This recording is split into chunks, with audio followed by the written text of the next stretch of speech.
Welcome to Shatterproof, the Auto Glass Journey for Independence podcast. Here is a sneak peek at the next episode coming Friday, February 23rd with guest host Larry Diesbach of Impex Auto Glass and the most controversial person in the auto glass industry, titled Glass Runs in the Blood, What It Takes to Run a Multi-Generational Auto Glass Business, recorded live at Impex Auto Glass in Greensboro, North Carolina.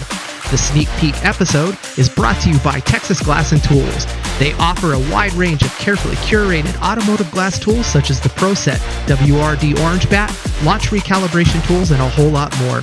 Visit www.texasglasstools.com to place your order or call 830-388-3994. The sneak peek is also sponsored by Kaizen Glass Solutions, who provide training, certification programs that span automotive glass repair and replacement, ADAS calibration, sales, and a whole lot more. For more information and class schedules, visit their website or call 512-843-1416. And finally, this sneak peek is also sponsored by Independent Glass Association industry partner eDirect Glass, the makers of Glass Part Match, which is free to the North American auto glass industry, providing part matching by VIN or license plate, aftermarket pricing, labor, supplier inventory costs, and a whole lot more.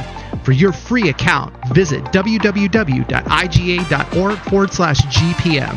With that, let's get on with this sneak peek. The First Amendment gave us freedom of speech. So what you're saying, it didn't include me? We'll see who's banned in the USA. The infamous Larry Diesbach. I say infamous because either if you don't know Larry, you'll know him after this podcast. But if you already do know Larry, you'll still learn more about Larry after this podcast. That's right. So that's good. The last podcast I did, or it was a video podcast, they went after the guy. I mean, they threatened him. I mean, they left bad reviews on his business. They just, because, and he didn't, all he did was interview me. We were just BSing, and I don't understand. There's a lot of hate out there, and I think that you either, it's a fine line with me. You either love me or you hate me. There's no gray area, and I know we used to go back and forth a lot before I'd actually met you. Right. Yeah, I've never understood that. Like at these auto glass competitions, it's all paper. You know, I mean, who the hell uses paper these days? But why? Why would you do that? Why would you do any of that? We take pictures in the point of sale and upload it and tag them or whatever.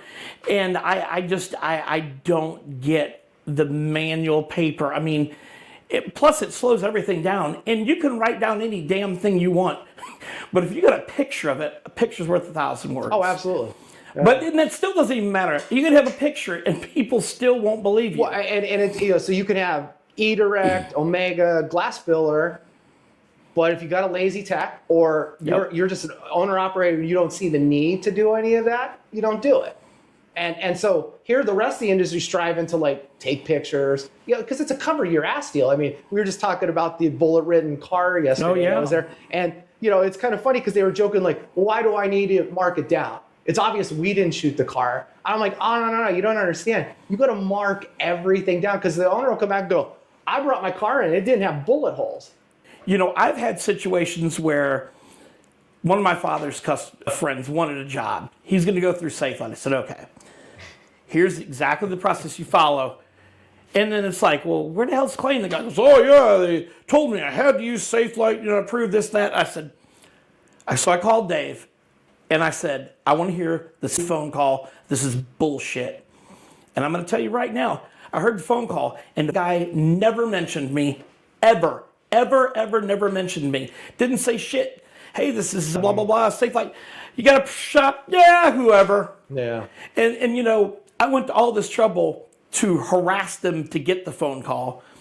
And then I went back to the guy and I said, listen here, you made me look like a stupid son of a bitch. And this is bullshit because, I'm up a relationship that I can call somebody that if I actually needed something real. And now I got the guy all pissed off and I look like a moron, and I also look like a moron. My dad, you don't know how to get the jobs where they're going. It's like, no, customers are stupid. Yeah. Well, no, they're naive. By the people, of the people, for the people. but the people are retarded. When I say customers are stupid, I want to clarify that because somebody go, oh, look, Larry said customers are stupid. No. No, we know that. What I mean is customers will lie to you.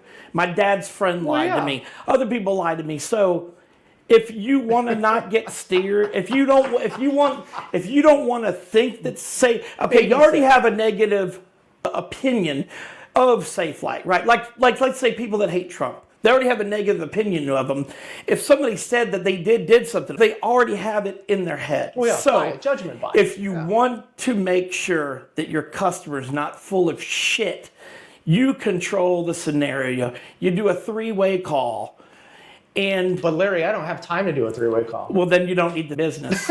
So, back in, but you got time to bitch on Facebook and cry. Social media, crying. Yeah. The amount of people that are asking for nags parts constantly shows me that noticed. These people do not have software. If you don't have software, you probably do not have the ability to record a phone call. No, they don't. They don't get it. I know that I wasn't at the nags when Bud said, oh, everything's going to be real time and all this shit. Remember they had the special session and then Bud was gone and then they walked all that shit back. But you know what? If we'd have went to something like that, that would have been so good for software companies because the nags updates are bullshit. They're never right. They publish something wrong. Like they said once, well, we published this wrong. Oops.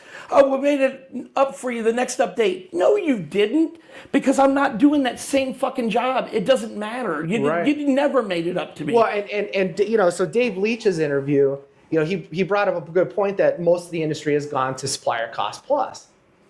And I fundamentally have an issue with that because in my opinion, that you look at nags pricing. So if you just take like one of your common parts and say, we're doing cost plus 30%.